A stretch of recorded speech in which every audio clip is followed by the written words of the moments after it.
Yes, these are the blackthorn trees. And the blackthorn is a small tree, and it's a hardwood tree, and it's very much associated with the shee. That's the fairy folk to you and me. I whisper that because you're not supposed to say their name aloud.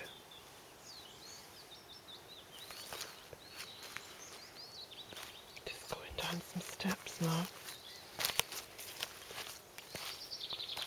because the fairy wood lies right at the bottom of quite a steep bank.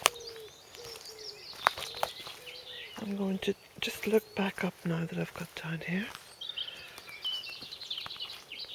You can see how far I've come.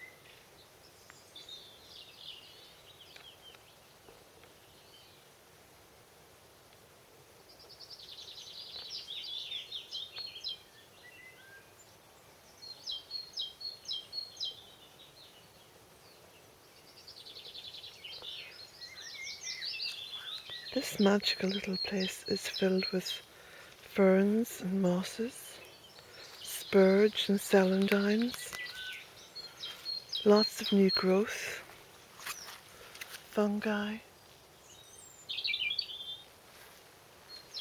all different kinds of trees,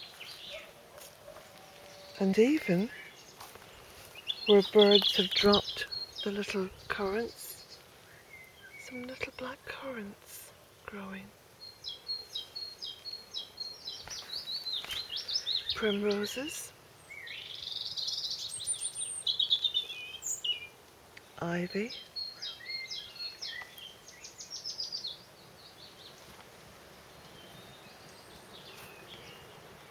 lots of birds.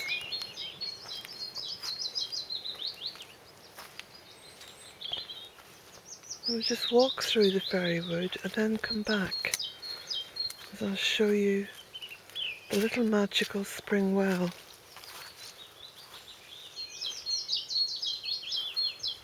that wasn't here 13 years ago, but through a whole series of intuitive walks, and eventually, by dowsing, I found the source of the spring and dug down through the earth and through the rock, and eventually released what has become the source of water for the pond in the bog garden. I think it was around that time that I began to realise this was a very magical land around the cottage, and there were many, many stories here, some of which I'm continuing to uncover.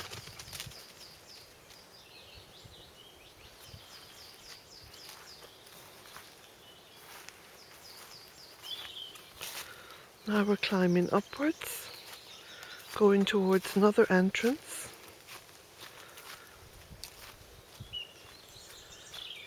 Here I've planted an oak tree,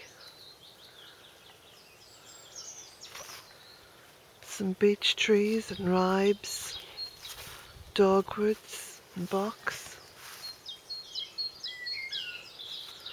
And whatever I cut down, I try to mound up and leave in situ, because it creates habitat. Now, at the entrance here, you can see these beautiful wavy shapes? That's all blackthorn.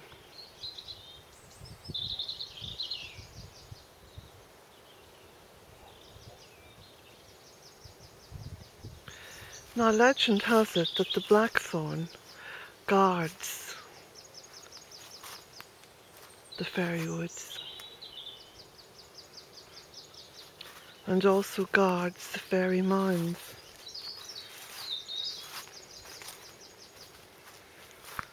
Now we're going back down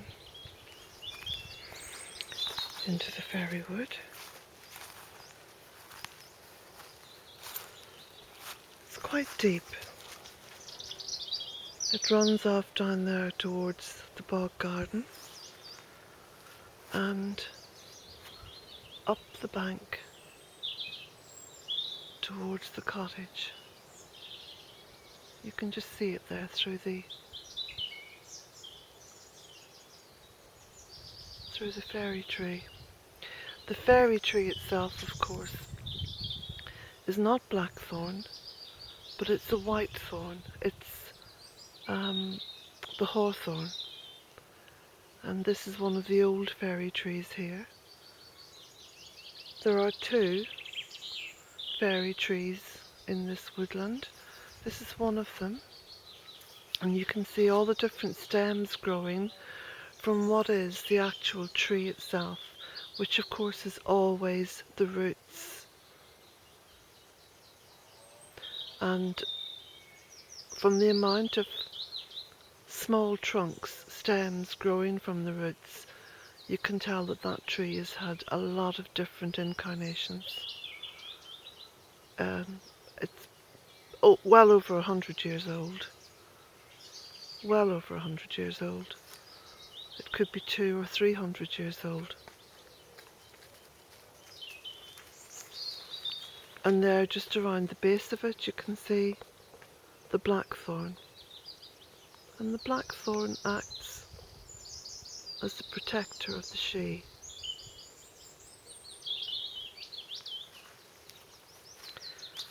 The blackthorn also has associations with midwinter and Yule, because of course the beautiful blossom is pollinated by bees and other pollinators, and those flowers then turn into berries, which are called sloes. And round about October, after the first frost, you carefully gather the sloes and you mix them with gin and sugar in bottles that are then well capped. And my grandmother used to bury the bottle into the earth, but a lot of people have never heard of that. But that's what she did, and that's what her mother did. And then it's taken back up again from the earth at midwinter, and it's imbibed as a really beautiful and most unusual drink at the midwinter feast.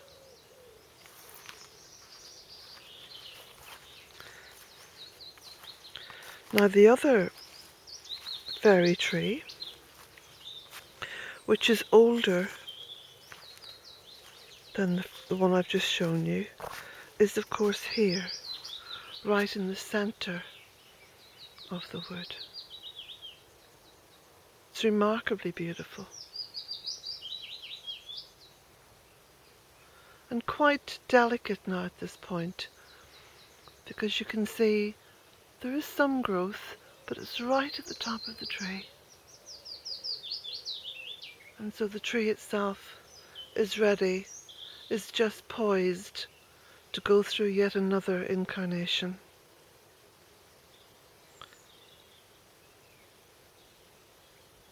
But of course, over the past 13 years, there have been no grazing animals allowed onto this land. And so for the first time, in decades, possibly 100 years or more, there has been a regeneration of this tree in terms of its babies. The seed has been allowed to fall and has been left to germinate and to grow unfettered by grazing animals.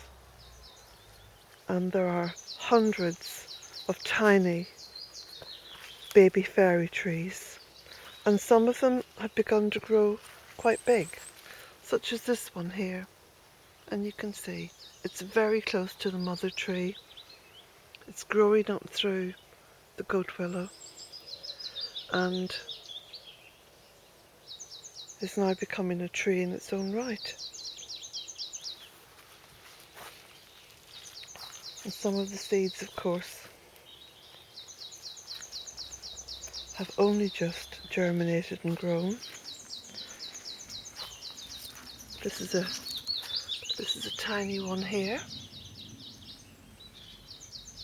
And this is a slightly bigger one here.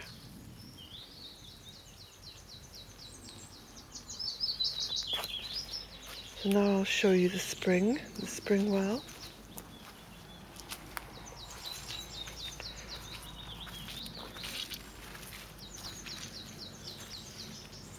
It's very unassuming when you look down into it. But you can see the ripples. And the ripples, of course, indicate the water bubbling up. In fact, down here, you can see where the water is actively flowing out.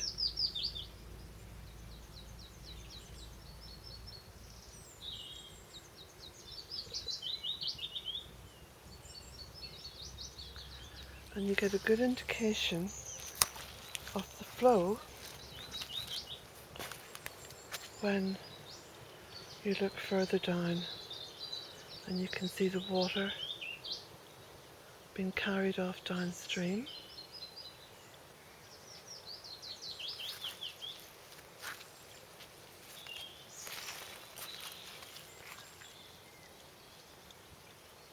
In fact, if we look further down there, you can see quite a rush on that water.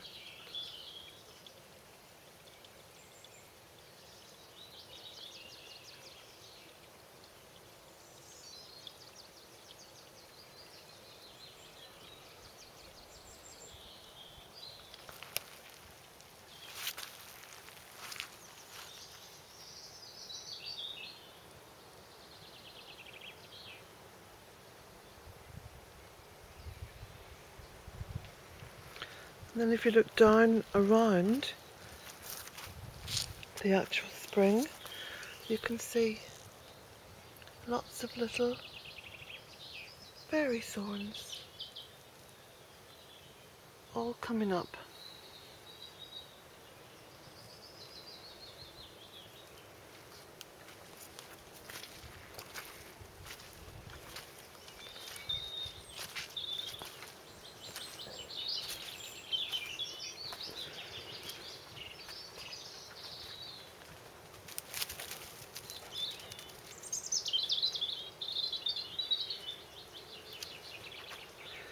So what we'll do is, rather than go back up the way we came down, hear that noise? It's actually the tree. We'll go up through what was the very first entrance that I sort of made down into this little woodland.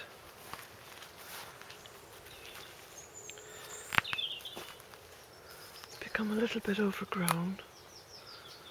But you can see over there, there's some beautiful bluebells coming up. Not yet flowering.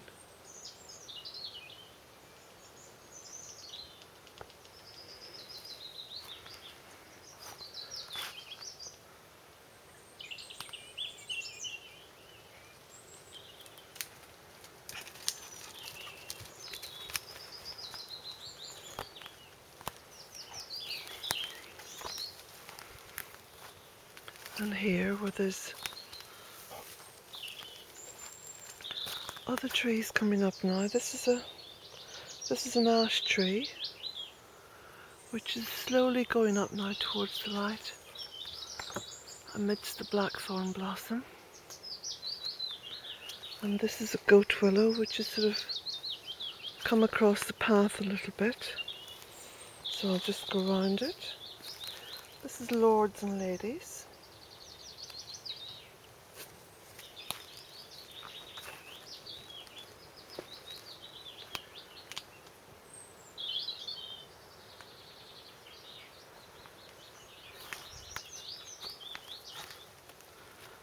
I'm having to bend down quite a lot now just to come up through here. And you can see the little ferns coming up, the primroses, little holly trees, they've germinated.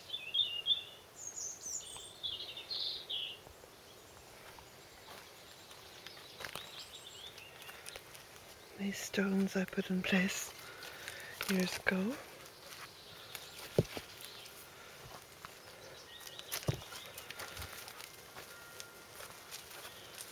And now we're up on the upper land. And you can see there's the cottage there. And we look back down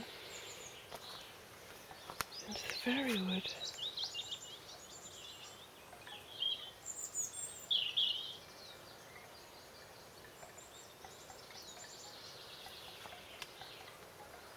And that's Ganesh in the tree, standing guard on this entrance. Part of the thorn tree has grown up through him. He's looking rather splendid in the sun.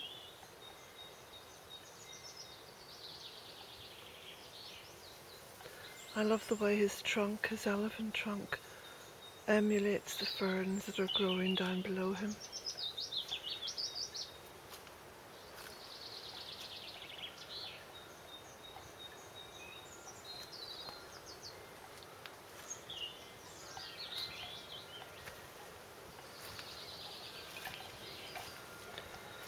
Let me go further up here.